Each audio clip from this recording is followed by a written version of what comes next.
예배 나오신 여러분들 축복합니다. 예배 드리고 계시는 거 맞죠? 네. 설교 들을 준비 다 되신 거 맞죠? 네. 여러분들 보면 이 자리에 앉아 계시는데 난 절대로 얘기 안 들어라는 표정을 지고 앉아 계신 분들이 있기도 해요, 사실. 앞에서 보면. 또 설교 시간에도 어떤 분들은 나는 절대로 듣지 않으리라 막 각오하듯이 듣는 분들도 계신 것 같습니다.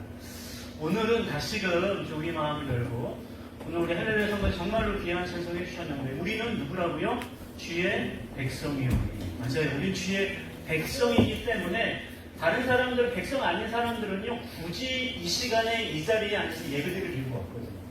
쉬거나 놀거나 그런 여가의 시간을 보내지 주의 백성 아닌 사람 절대로 이 자리에 없을 겁니다. 우리는 누구라고요? 주의 백성이기 때문에 이제 예배드리는 거고 특별히 이 자리에 주의 백성이기 때문에 주의 음성을 듣는 줄로 믿으시기를 바랍니다.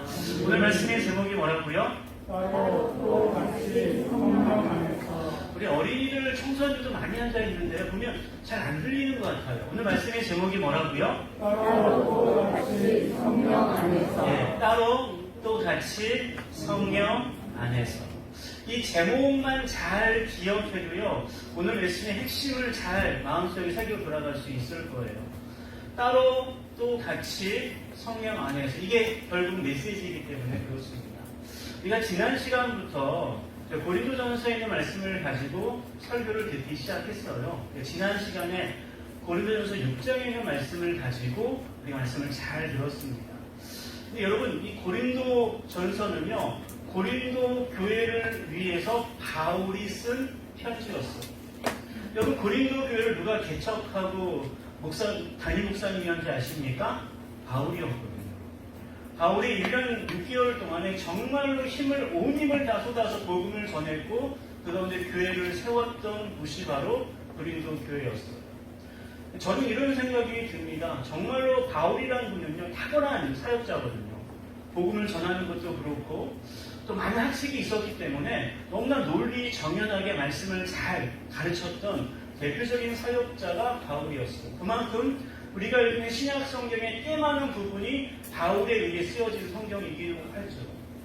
이렇게 탁월한 사역자 바울이 개척한 교회라고 한다면 여러분 어떨 것 같습니까? 문제가 없을 것 같죠. 그렇게 복음을 잘 가르쳤는데 또 그렇게 철저하게 사실 바울이 여러 교회를 개척했지만 이 고린도 교회만큼 오랫동안 개척한 있었던 교회는 없었거든요. 물론 1년 6개월 동안은 그곳에 머물면서 복음을 가르칠 정도였으니까요. 정말로 잘 배웠을 거예요. 그럼에도 불구하고 고린도 교회는요. 다른 그 어떠한 교회보다요. 문제가 많았어요. 대단히 심각한 문제들이 많았어요. 그래서 고린도 전서뿐만이 아니라 고린도 후서까지 쓸 정도로 문제가 많았어요. 사실은 편지 하나가 더 있었는데 이제 분실이 돼가지고 성경으로 채택되지 못했는데 총 3번에 걸쳐서 고린도 교회를 위해 쓸 정도로 문제가 많았어요. 그렇죠. 바울 같은 분이 이렇게 교회를 개척하고 목회를 하고 이렇게 해도 문제가 생길 수 있구나 라는 생각이 듭니다. 여기서 두 가지를 생각할 수 있는데 첫 번째는요. 교회는 어떤 사람에 의해서 조종되고 사람에 의해 완성되는 것이 아니라는 사실과 또 한 가지는요. 우리들이 그만큼 악하다는 거예요. 죄의 본성을 갖고 있는 우리들은요. 아무리 좋은 말씀을 들어도요. 듣지 않고 내뱉어버리기 때문에 그러는 거죠. 그런 연유 때문에 고린도 교회에 수많은 문제들이 있었어요. 그래서 우리 지난 시간에는 고린도 6장을 통해서 당시 고린도 교회에 들어온 비윤리적인, 비도덕적인 문제를 잘 다루셨어요. 그래서 특별히 이제 은행의 문제, 음란한 문제, 성적인 문제에 대해서 이제 고린도 6장에 언급하면서 우리가 지난 주일에는 담임 목사님을 통해서 어떠한 말씀의 제목으로 설교를 들었습니까? 성도의 몸이었죠. 고린도 교회에 들어온 그런 악한 성적인 습관들로 인하여서 거룩한 성도가 거룩한 무리들인데 그 거룩한 무리들이 온갖 나쁜 습관에 젖들게 되었던 거예요. 그래서 우리가 지난 시간 말씀을 통해서 성도의 몸은 어떠한 몸이 되어야 할 것을 들었습니까? 첫 번째로 하나님을 위한 몸이 되어야 된다. 두 번째는 예수님의 지체가 되어야 된다. 그리고 기억할 건 우리가 성령의 전이다. 우리 몸 자체가. 그렇기 때문에 정말로 악한 행동들과 악한 생각들 하지 말고 성도의 몸답게 우리가 생활해야 될 것을 가르쳤고 우리가 잘 배웠어요. 오늘 고린도전서 12장에 있는 말씀을 봤는데요. 12장에는요, 사실 그 가운데 여러 가지 문제들이 있었지만 오늘 다룰 문제는 뭐냐면 은사에 대한 문제였어요. 또 오늘 핵심 단어가 뭡니까? 은사예요. 은사. 그러니까 음행의 문제들, 다른 여러 가지 문제들이 있었는데 12장에서 특별히 은사의 문제를 다루는 이유가 있어요. 여러분, 은사는요, 헬라어로 보면 카리스마예요. 카리스마. 여러분, 카리스마라는 우리가 흔히 좀 하는 말이기도 해요. 아, 저 사람 카리스마 있다 라는 말들을 가끔씩 하기도 해요. 바로 그 카리스마예요. 이 카리스마라는 말은요, 은혜라는 카리스에서 나온 단어가 카리스마예요. 그래서 은사라는 뜻이 뭐냐면요, 하나님이 값없이 주신 특별한 재능이 바로 은사 카리스마예요. 근데 이건 값없이 주셨대요. 그러니까 선물인 거예요. 하나님이 주시는 선물, 특별한 재능이 바로 카리스마 은사예요. 고린도 교회 성도들 가운데는요, 이 카리스마가 많았어요. 카리스마를 가진 성도들이 정말 많이 있었어요. 그러니 여러분, 어떤 생각이 듭니까? 그 카리스마, 특별한 재능을 가지고 고린도 교회가 정말로 잘 세워지고 부흥하고 복음을 전할 거라 기대하지 않습니까? 근데 형 놀랍게도요, 수많은 카리스마, 은사가 있었던 고린도 교회였지만 그 은사 때문에 서로 싸움과 갈등과 분열이 일어난다. 참 아이러니하죠. 우리는 흔히 그렇게 기도하잖아요. 능력을 주시옵소서. 내가 이 능력만 주시면 교회 이름이 정말 멋지게 한번 일해보겠습니다. 라는 생각을 갖지 않나요? 약간 노래를 못하신 분, 노래 잘하는 은사를 주시면 제가 앞에 찬양팀 다 하겠습니다. 뭐 그런 마음이 들기도 하잖아요. 근데 여러분, 그 은사 때문에 지금 고린도 교회 내에 많은 문제가 있어요. 내가 받은 은사가 더 신령하다는 거예요. 내가 받은 은사가 더 강하다는 거예요. 내가 가지고 있는 직분이 더 높다고 이렇게 서로 막 고린도 교회의 성도들이 막 싸우는 거예요. 사진이 하나 있는데 막 서로 막 싸워요. 내 말이 맞다는 거예요. 야, 내가 지혜의 은사를 갖고 있는데, 내가 지식의 은사를 갖고 있는데, 내가 병 고치는 은사를 갖고 있는데, 내가 믿음의 은사를 갖고 있는데, 내가 이런 은사를 갖고 있는데, 너 내 말 들어야 돼. 그 말이에요. 그래서 지금 고린도 교회 내에 분쟁이 생겼고 분열이 있었고 서로 싸웠어요. 그래서 내 파가 있는 거죠. 야, 우리 파는 뭐야? 우리 파는 뭐야? 분열이 생기고 서로 싸우는, 정말로 하나님께서 세워주신 하나의 공동체, 그 아름다운 고린도 교회 공동체가 완전히 지금 분열되어 서로 싸우는 안타까운 모습 가운데 있었다는 것입니다. 여러분, 정말로 더 안타까운 건 뭐냐면요, 지금 이들이 그것 때문에 가장 중요하게 생각해야 될 복음을 잃어버렸다는 거예요. 지금 이들에게, 이 성도들에게 가장 중요한 건 복음이었어요. 복음 때문에 모였던 거였어요. 복음의 은혜 때문에 복음을 전하는 사명을 갖고 있는 사람들이 고린도 교회 성도들이었어요.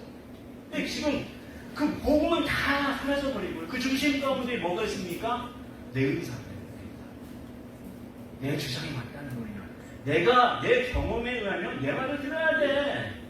내가 딱 하나님의 뭐 음성을 들었는데 내 말을 들어야지 네가 살 수 있어. 그렇게 말하면서 복음을 완전히 한쪽에 몰아넣고 자기 중심적인 신앙생활을 하고 있다는 거예요. 그것 때문에 고린도 교회에 문제가 생겼던 겁니다. 그것 때문에 고린도 교회의 공동체가 흔들리기 시작했던 거예요. 분열되기 시작했던 거예요. 온전히 서지 못했던 것입니다. 근데 정말 안타까운 건 뭡니까? 요즘 많은 교회들이 똑같은 질병을 앓고 있어요. 은사 때문에, 가진 것 때문에, 내가 뭐한 것 때문에, 내 말을 들어야 돼. 많은 교회들이 그것 때문에 분열을 되어지고 갈등을 일으키고 싸우고 정말 안타까운 그런 모습들을 종종 보게 됩니다. 정말로 감사한 건 아직 우리 한강 성가을교회 교회는 그런 분쟁은 없는 것 같아요. 은사들이 없어서 그런가요? 은사들이 되게 많은데 아직까지 제가 잘 못 봐서 그런지 모르겠지만 잘 못 느껴요. 그렇기 때문에 오늘의 말씀이 더 중요할 것 같아요. 지금 고린도 교회가요, 은사 때문에 깨지기 시작했어요. 그럼 우리 교회도 어쩌면 그럴 가능성이 있다는 거죠. 우리 한강 성가을교회가 정말 아름다운 공동체로 든든히 단단히 세워져서 복음의 사명을 감당하고 복음의 은혜 가운데 아름다운 신앙생활하기 위해서 오늘의 말씀이 그래서 중요하다는 겁니다. 오늘 말씀의 제목이 뭐라고요? 그래서 따로 또 같이 성령 안에서. 그러면 어떻게 따로 있으면서도 어떻게 같이 성령 안에서 교회를 세우며 신앙생활을 할 수 있을까요? 사실 우리는요, 한번 주변을 보세요. 다 다르게 생겼어요. 나이도 다 다르십니다. 우리 온 가족 예배 드리면서도요, 우리 어린아이도 있고요, 청소년도 있고, 청년도 있고, 장년도 있고, 노년의 형들이 다 있어요. 다 모여 있어요. 각각의 경험도 다르고, 지식도 다르고, 신앙의 연수도 다르고, 여러분 다 달라요. 성격도 다르고, 너무나 다른 것 뿐이에요. 각각의 다른 모습들 가운데 어떻게 함께 우리가 신앙 생활하며 성령의 은혜 가운데 교회를 잘 세우고 아름답고 행복한 공동체를 이루며 나아갈 수 있을까요? 오늘 그 답이 말씀 가운데 있습니다. 오늘 본문 4절부터 6절까지의 말씀 보시겠어요? 이렇게 말씀하고 있어요. 여러 가지를 얘기하고 있어요. 그러니까 은사, 직분, 사역, 이 말은 은사가 다양하다라는 말을 하고 있어요. 이 말은요, 그 다양성을 먼저 전제한다라는 거죠. 바울은 분명히 은사도, 직분도, 사역도 여러 가지라고 분명히 말하고 있습니다. 하나님은 우리를요, 공장에서 뭐 가방 찍어내듯이 똑같은 물건처럼 만들지 않았다는 거예요. 얼마나 좋습니까? 각각 독특한 개성들이 있는 거예요. 따로따로 각각 독특하고 개성 있는 아름다운 모습으로 지금 우리가 지음받아 앉아있는 거예요. 교회 안에는요, 기도 잘하는 분들이 있어요. 정말로 기도 잘하시는 분이 있어요. 기도에 은사가 있는 분이 있어요. 1시간, 2시간 계속 기도하시는 분들이 있어요. 어떤 분들은요, 말씀을 잘 가르치는 분이 있어요. 좋은 선생님들이 있어요. 어떤 분들은요, 보이지 않는 곳에서 막 청소하고 섬기는 것을 너무나 잘하는 분들이 있어요. 억지로 하는 게 아니라 그게 자기 너무 행복하다고 고백하며 하는 분들이 있어요. 또는 물질로 이렇게 봉사하시는 분들도 꽤 많이 있어요. 또는 정말 상처받은 사람들 위해 따뜻한 위로의 말 한마디 던지면서 싸워가는 그런 은사 가진 분들도 있어요. 다양하다는 거죠. 지금 우리 교회도 그런 것 같아요. 다양한 은사를 가지신 분들이 지금까지 다양한 그 위치에서 따로따로 있었기 때문에 지금 우리 교회가 존재한다라고 저는 생각을 해요. 그래서 첫 번째 우리가 기억할 중요한 포인트가 있습니다. 한번 저를 따라 고백해 보시길 바랍니다. 은사는 각 사람마다 다르게 주신다. 그래서 따로예요. 따로. 여러분, 은사는 하나님의 이 특별한 카리스마는요, 똑같이 주지 않아요. 각각 각 사람마다 그 사람에 따라서 하나님이 주신다라고 분명히 우리에게 말씀하고 있습니다. 왜 저 사람은 나랑 다른가? 왜 저 사람은 저렇게 할까? 라고 비난하거나 불평할 이유가 없다라는 거예요. 그냥 저 사람이 저런 카리스마를 주셨구나 라고 다양성을 인정해야 된다라는 것입니다. 로마서 12장 6절과 베드로전서 4장 10절 뒤요 동일하게 우리에게 말하고 있어요. 은사가 각각 다르대요. 각각의 카리스마가 있는 거예요. 각각의 은사가 다르고 그렇기 때문에 각각의 은사를 받은데 우리는 선한 청지기가 서로 봉사하시면 돼요. 서로 교회를 세워가면 될 것을 분명하게 말씀하고 있다는 것입니다. 그래서 따로 했다. 각각 하나님께서 우리에게 각각의 카리스마를 주셨으니 그것을 서로 인정하라는 거예요. 서로 다름을 좀 인정하라는 거예요. 나랑 달랐으니까 막 틀려, 넌 잘못됐어 라고 말하는 게 바로 고린도 교회라고 한다면 우리 한강 성가을 교회는요, 너는 다르고 나랑 다르지만 그 다름 속에 하나님의 은혜가 있어 라고 고백하며 서로 세워줄 수 있는 그런 우리 교회가 되기를 주님의 이름으로 축복합니다. 이걸 꼭 따르게 했다. 여러분, 두 번째로 따라오다음에 또 같이예요. 또 같이. 이거에서 우리는요, 이제 각각 다양성이 있지만 그 다양성 속에서 어떻게 아름답게 공동체를 세워가야 될지에 대한 두 번째 중요한 말씀을 들을 수 있습니다. 본문 7절에 있는 말씀이에요. 우리 7절에 있는 말씀을 우리 다 함께 한 목소리로 봉독하겠습니다. 각 사람에게 성령을 나타내심은 유익하게 하려 하십니다. 아멘. 유익하게 하려 하십니다. 각 사람에게 성령을 나타내신 분, 이 말은 각 사람에게 각각 따로 성령의 은사를 주시는 이유는 뭐라는 것입니까? 유익하게 하기 위함. 두 번째 포인트에 대해서 한번 저를 따라 고백해 보시길 바랍니다. 은사는 교회의 유익을 위함이다. 하나님은 우리에게 서로 다른 은사를 주신 목적은요, 같이 교회를 세우고 유익하게 하기 위함이에요. 고린도 교회는 그것을 못했던 거예요. 내 은사가 제일 중요한 거예요. 내 말이 맞는 거예요. 그것 때문에 서로 분쟁이 일어났고 갈등이 일어나고 분열되어 서로 싸웠던 건데 그건 원하지 않은 모습이에요. 결국 각각 따로 카리스마 은사를 주신 이유는요, 교회의 유익을 위함이라는 거예요. 여러분, 이 말씀을 다시 좀 현대어 성경 쉽게 보면요, 분명히 더 명확하게 드러나요. 이 7절의 말씀 보면요, 서로 도와서 교회 전체에 유익을 주게 하려는 것입니다 라고 번역하고 있어요. 메시지 성경은요, 우리의 유익을 위해, 우리란 교회의 유익을 위해 쓰라고 주신다는 사실을 분명히 말씀하고 있습니다. 그리고 이렇게 분명히 전제하고 은사를 주신 거예요. 그래서 7절에 보면 성령을 나타내심은 유익하게 하려 하심이라, 그 다음에 8절부터 10절까지 오는지 그 유익을 주신 각각의 은사를 쭉 열거해줘요. 어떤 사람에게는 어떤 사람에게는 어떤 사람, 이렇게 어떤 사람 각각 다양하게 은사를 따로 주신 이유는 뭐냐? 이미 전제하고 말하는 거예요. 그러니까 7절과 8절, 10절 말씀을 따로 보면 안 된다는 거죠. 7절의 전제를 가지고 8절부터 10절까지 하는 그 다양한 그 은사들을 기억해야 된다는 것입니다. 지혜의 말씀, 지식의 말씀, 믿음, 경고침, 수많은 은사들이 나열되어 있는데 결국 이것은요, 나를 드러내는 상장과 메달이 아니라는 거예요. 야, 나는 이런 은사가 있는 사람이야. 야, 내 밑으로 모여. 그게 그렇게 해서는 안 된다는 거예요. 그 은사를 가지고 복음을 세상에 전하고 또 상처받고 꼭 필요한 사람들에게 쓰임받을 수 있고 사용할 수 있고 함께 하나님의 나라를 이루어가라고 우리에게 맡겨주신 도구가 바로 은사라는 것입니다. 그래서 같이 함께라는 것입니다. 고린도전서 14장 12절 말씀도 분명히 우리에게 권면하고 있어요. 우리 말씀 다 함께 봉독하겠습니다. 그러므로 너희도 영적인 것을 사모하는 자인즉 교회의 덕을 세우기 위하여 그것이 풍성하기를 구하라. 아멘. 교회의 유익을 위하여서 더욱더 은사를 사모하라는 거예요.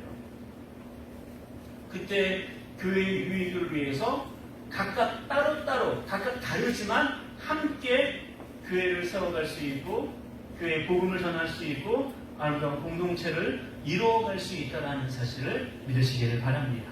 마지막으로 여러분, 그렇다면 이제 교회 공동체가 이와 같이 따로 또 같이 온전히 세워지기 위해 정말로 중요한 한 가지 사실이 있어요. 오늘 본문 11절 말씀입니다. 11절 말씀 다 함께 봉독하겠습니다. 이 모든 일은 같은 한 성령이 행하사 그의 뜻대로 각 사람에게 나누어 주시는 것이니라. 아멘. 이 모든 은사들, 이게 7절에서 이제 이 은사에 대해 말하고 또 8절, 10절 쭉 은사에 대해 말하면서 이 모든 일들은 같은 한 성령이 행한다는 거예요. 그래서 마지막으로 여러분 기억해야 될 중요한 포인트가 있습니다. 한번 저를 따라 고백해 보세요. 은사는 성령님이 주신다. 성령님이 주신다는 거예요. 이 모든 은사를 나눠주신 분 오직 성령 하나님이십니다. 그리고 그분의 뜻대로 주신다는 겁니다. 여러분, 우리가 신앙생활하면서 가장 망각하는 것이 바로 이 부분이에요. 내가 남들보다 조금 더 봉사를 많이 하고 조금 더 어떤 기도의 능력이 있고 많은 능력이 있어서 교회를 위해 더 일을 하면요, 그 일을 하는 가운데에 은근히 교만이 찾아와요. 영적인 교만이 와요. 야, 내가 그래도 이만큼 했어 라고 생각을 해요. 또 반대로 어떤 재능이 없어서 어떤 교회에만 특출난 일을 못하는 분들은 아, 나는 왜 이 모양일까? 나는 별로 쓸모가 없나 봐 라는 생각 가운데에 스스로 그냥 낙심하고 다른 사람만 부려한다는 거죠. 그러니 여러분, 성경은 분명히 말합니다. 은사는요, 내 노력이나 자격으로 따낸 결과물이 아니라는 거예요. 이미 우리는 은사가 무엇인지 분명히 전치하고 말씀을 듣고 있죠. 은사는요, 하나님이 값없이 우리에게 주신 특별한 재능이에요. 은혜에서 나온 말이니까요. 그 은사 자체는요, 내가 어떻게 해가지고 하는 것이 아니라는 겁니다. 하나님이 모든 사람들, 모든 주의 백성들에게 주시는 선물이에요. 그럼 본문 3절은요, 먼저 이렇게까지 얘기하고 있어요. 성령으로 아니하고서는 누구든지 예수를 주시라 할 수 없다라고 말할 정도로 지금 하는 거예요. 이 말은요, 지금 여러분들 예수님을 주라고 고백하기 때문에 우리 주의 백성이라고 말을 해요. 근데 예수님을 주라고 고백하는 건 누구의 은혜 때문이라고요? 성령의 은사 때문이라고 말하고 있는 거예요. 결국 이 말은요, 내가 어떤 교회를 위해 특별히 예를 들면 노래 잘하는 것, 뭐 하는 것, 특별한 재능이 없을지라도 나는 예수님을 주님으로 고백합니다. 예수님만이 나의 구세주예요 고백하는 그 자체가 뭡니까? 은사를 받은 사람이에요. 그러니 여러분, 나는 많이 교회에 큰 기여를 하지 못해서 나는 뭐 안 돼, 나는 못하나 봐, 그게 아니라 내가 예수님을 진실로 구주로 고백하는 것부터 은사가 시작되는 것이고, 거기서부터 하나님께서 더 많은 것들 우리에게 무료로 주신다. 그래서 각 사람에게 나누신 걸 풍성히 구하라고 해서 기도하라고 말하는 그 이유도 거기에 있는 거예요. 그럴 때 이렇게 약속하십니다. 야고보서 1장 17절 말씀을 보세요. 우리 이 말씀 다 함께 봉독하겠습니다. 가장 좋은 은사와 온전한 선물이 다 위로부터 그들의 아버지께로부터 내려오나니 그는 변함도 없으시고 회전하는 그림자도 없으시니라. 아멘. 계속 구하라는 거예요. 하나님께 구하라는 거예요. 나는 못해, 난 할 수 없어 라고 말하는 것이 아니라 계속해서 하나님께 더 가장 좋은 은사와 온전한 선물을 주신 그 하나님께 구하라는 거예요. 그때 이 선물을 주시는 분이 누구예요? 성령입니다. 은사는 삼위 하나님의 사역이지만요, 그 집행자는 성령 하나님이기 때문에 그렇다는 거예요. 그래서 성령 안에서 각각 따로이지만 그 따로인 것을 같이 성령 안에서 행할 때에 교회가 온전히 세워질 수 있는 것이고, 또 그 교회 가운데 아름답고 정말로 주님이 기뻐하시는 공동체가 될 수 있다는 사실을 믿으시기를 바랍니다. 오늘 말씀을 맺겠습니다. 월드컵이 개막을 했어요. 많은 사람들이 축구에 관심이 많고 우리나라 상당히 선전하고 있죠. 1승 1패 괜찮다고 봅니다. 저는 한 경기 남았는데 잘 될 것 같아요. 아무튼 간에 정정당당하게 경기에서 좋은 결과가 있기를 저 기대할 뿐입니다. 이 축구를 보면요, 축구 어떤 뛰어난 선수가 아무리 혼자서 뛰어도요 할 수 없는 게 바로 이 축구인 것 같다. 11명의 선수들이 각각의 위치에서 공격수, 미드필드, 수비수 각각의 위치에서 따로 서 있지만요, 그 따로따로 함께 같이 잘 유기적으로 잘 움직이고 서로 공을 주고받을 때 골이 나고 승리할 수 있는 거죠. 그리고 더 중요한 건 뭡니까? 그 그라운드 밖에서 감독의 전술, 그 코칭이 어떻게 코칭하고 전술에 따라 움직이는 거에 따라 잘 모든 선수들이 서로 유기적으로 잘 움직일 때에 좋은 성적을 낼 수 있는 것이죠. 고린도 교회는 그걸 못했어요. 각각 따로 놀았어요. 그럼 우리 한강 성가교회는 어떻습니까? 각각 따로 놀고 있습니까? 함께 듣고 있으니까 아니면 저 구석에 가만히 앉아 계십니까? 움직여야 되죠. 성령이 계속 움직이라고 지금 말씀하고 있어요. 가만히 있으면 안 된다라고 말씀하고 있어요. 함께 교회를 세워가자고 말씀하고 있어요. 아니 가깝게는요. 이제 여름을 앞두고 함께 우리 여름 사역을 함께 해 나아가자라고 말씀하고 있는 거예요. 어와나 사역을 함께 우리 이루어 나가자 말씀하고 있는 거예요. 아 나는 별로 관심이 없으니까 나는 뭐하니까 저곳에 들는 것이 아니라 지금 함께 하자라고 지금 우리 성령 하나님께서 코칭하고 있는 거예요. 그럼 우리는 각각 따로 서 있지만 함께 움직일 때라는 것입니다. 그래서 오늘 말씀의 제목이 뭐라고요? 따로 또 같이 성령 안에서. 각각 은사는 다르게 주어졌지만 결국 교회의 유익을 위해 함께 움직이며 성령님의 지시를 따를 때에 결국 우리는요 고린도 교회 전체를 밟지 않고 하나님이 원하시는 교회가 될 줄로 저는 믿습니다. 그래서 이렇게 핵심 정리를 해봤어요. 우리 핵심 정리 부분 우리 다 함께 한번 읽어보겠습니다. 우리는 성령 안에서 서로의 다른 따로를 인정하고 십자가 사랑으로 교회를 함께 같이 세워가야 합니다. 아멘. 맞잖아요. 저희 핵심 정리하면서 핵심 단어가 은사라고 했지만요. 핵심 정리는 은사라는 걸 잘 뺐어요. 일부러 뺐어요. 왜냐하면 매번 은사는 비교하기 때문에 그래요. 나는 무슨 은사가 있나? 무슨 은사가 있나? 매번 비교하기 때문에 그래요. 여러분 오해하지 마세요. 각각의 주신 은사는요. 특별히 뭐 보이는 은사도 있지만 보이지 않는 은사가 더 많아요. 따라서 우리 존재 자체가 은사라는 사실을 믿으시기를 바랍니다. 이 자리에 함께 예배하고 있는 것 자체 여러분들 아무것도 하고 있지 않는데 아니요. 주님을 고백하면서 함께 예배 드리고 있는 모습 그대로가 은사받은 사람이라는 사실을요 절대로 잊지 마시기를 바랍니다. 그때 우리 변화할 수 있는 참 특별한 능력이 없는데 아니요 있어요. 함께 은사를 받은 사람들이 모여있는 거예요. 중요한 건 무엇입니까? 성령 안에서 성령님께서 이끄시는 그 성령님의 음성이 좀 민감하게 반응하면서 따로 있지만 함께 나아갈 때에 이 혼란스러운 시대 가운데에 우리 한강 성가을 교회 주신 귀한 삶을 온전히 이룰 수 있는 것이고 또 복음의 빛으로서 온전히 감당할 수 있는 주님의 교회가 될 줄로 믿으시고 따로 또 같이 성령 안에서 움직일 수 있는 저와 여러분 우리 모두가 되시기를 주님의 이름으로 간절히 축원합니다. 우리 함께 기도할 때 온 가족 기도